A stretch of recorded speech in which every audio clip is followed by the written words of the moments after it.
If you can hear me, welcome back to the Hand Spinner Review Spot YouTube channel. You can click on the link in the description box below to go to our Facebook page. Please like that so you can keep up with all the written reviews and see little notifications for each time there's a new video review up on this channel as well. And obviously like and subscribe here if you feel the need. This little noisy thing that's making it hard to hear me is a really original, one of the core designs for the hand spinner community. This is the Vorso flat top. This time in copper. So this is what we're going to be looking at today, as you can probably already tell, and the thing that's made its presence well and truly known. So let's stop it making so much noise for a second and put it next to a few other spinners for some size comparisons. So there it is next to a tri-stubby, there it is next to a stubby, and a torque bar. Helpful if that didn't want to move around so much. Torque bar with some custom buttons, that is. An Axis Micro and a portal. I think that'll probably do the job.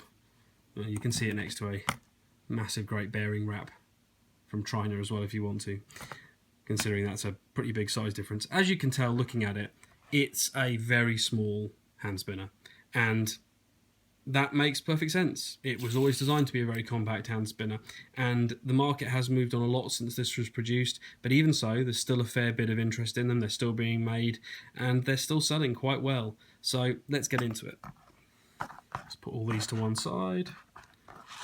So, the Vorso flat top. This is from Will Cutler at Vorso. I believe he has a partner as well, but the name escapes me at the moment.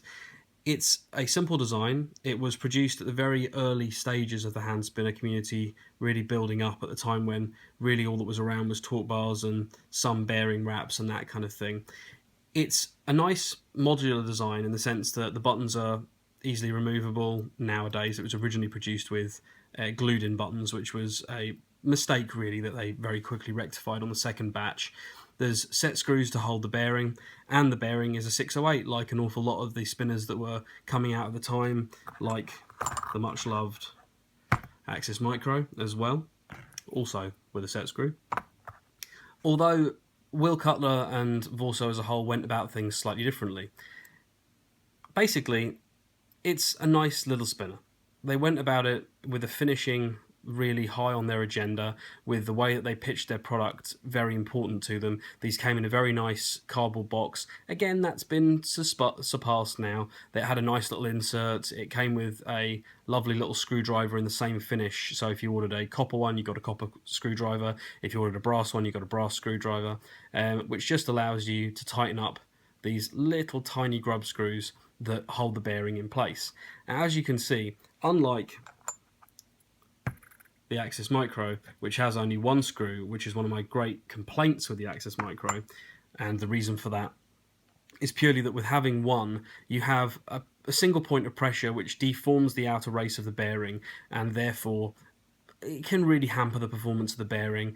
Sure, it can introduce also loads of tactile feedback, and if that's your thing, maybe that's a good thing. But for me personally, it really is the downside of the Axis Micro, as much as I like it. This one aims to spread that load by having these off-angle, really interesting position for them, where they counter into the bearing at these 2 points here, and kind of offset each other, and hopefully that avoids too much deformation of the bearing. And certainly, while you can crank down on these and kind of alter the performance, they're not as bad. And this, while I can move the bearing around relatively easily with how I have it set up, it's still not as much of a problem as you might imagine. It's quite a nice way of doing it if you're going to insist on using a screw to secure the bearings. And given the initial way that these were made, where the buttons were glued on, you had to take this whole assembly out really so that you could sit it in some isopropyl alcohol and move it around and all that kind of thing before you could dry it and hopefully get the bearing clean.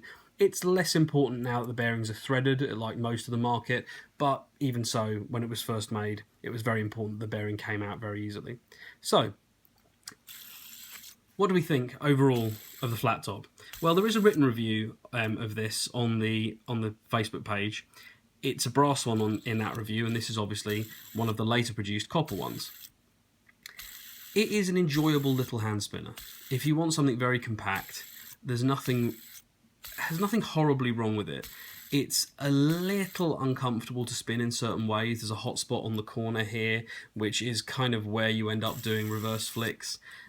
Forward flicks, I really don't think it's a very comfortable spinner. This flat portion here isn't something that your finger really wants to get onto. It gets a little uncomfortable. If the decision had been made to give a curve here, I think it probably would have been a better choice, but equally it does have a very strong design aesthetic, which I do really like. It's a very straight design, and it does make sense in that regard. But from a usability and ergonomic standpoint, it's not ideal.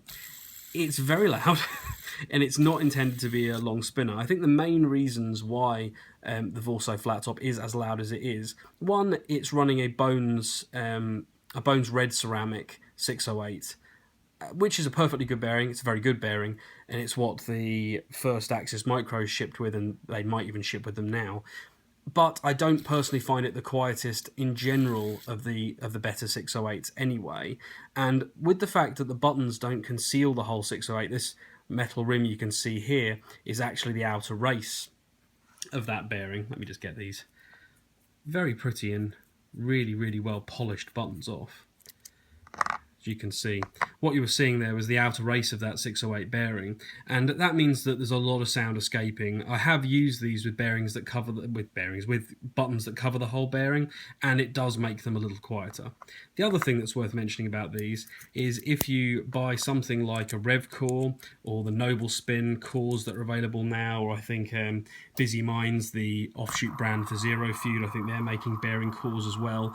You can put a 608 converter bearing core in these, and it works remarkably well. It quietens them down a lot and gives them a completely different feel, a more modern feel than they have. Because I think the number one thing that's a problem here is that the Vorso flat top, as nice as it is, it has been completely surpassed in an admittedly very fast growing market, where things like the Zero Feud compass and the torque bar and the stubby have all maintained a position in the market even though they were there relatively early, because they were already pushing forward with a smaller bearing and with maybe some more modern design features. It really has left the flat top in the dust for anyone who isn't buying one purely because they really like the look of them. Now, all of these things are somewhat subjective, and overall, it's still a nice little piece of engineering. I don't have a huge amount of argument with it. There is one thing, though, which I want to point out, which I really don't think is acceptable on spinners of this cost. And that is one thing about these: they aren't cheap. If you go over to the Vorso website, you might be quite surprised at how expensive these actually are, particularly when you consider what else is available right now. Bearing in mind they are still machined completely in the UK. Now, you probably won't be able to see in the camera, but I can assure you there is a burr all around this borehole, particularly on this side. Now, I have handled a couple of these, this one and the brass one, and I detailed in the review of the brass one this problem, and it was exactly the same. Effectively, everything is polished on this really nicely, and the buttons are beautifully made as well, but this low portion here is left in the machine finish. Again, nothing wrong with that. I actually really like the contrast it gives, but where this hole has been bored, it's just not been finished properly. This would take very, very little time for me as a consumer to go back in and clean up, but to be frank, I shouldn't have to. And given that I've seen two like this and heard of a number more with this problem, I really think that's something that Vorso should have sorted out by now. So, overall, that is the Vorso flat top. Do I love it? No, definitely not. It's not something that I carry very often. It's too loud for me. And if I was going to pick up a 608 spinner, it would be something like this, or maybe the Pentaspin Spur as well. They're both 608 spinners that I prefer over it, but it is an early design, and it is something which, if you're really interested in collecting hand spinners and having things represented from the relatively early days of the hand spinner world, bearing in mind it's still very young, then I would still recommend that you have one in your collection. And the secondary market prices on these are really quite competitive now. You don't see them go for an awful lot more than $100 at the moment, which is a shame in some ways, particularly for the people that have bought them. But ultimately, it does mean you can get into a quite nicely made, with the exception of that one really irritating flaw. you can get into this really nice little hand spinner for not a great deal of money. And if you have a core lying around and you just want something to go round it, and you can convince someone on the secondary to sell one for a good price, yeah, I'd still say pick one up. But ultimately, until Vorso come out with a new design, and they have teased a couple of new designs which look fantastic, until they do that, I would say that their hand spinner is now pretty outmoded in the current market. So, that's my take on the noisy cricket, the Vorso flat top. Thank you very much, guys. Bye bye.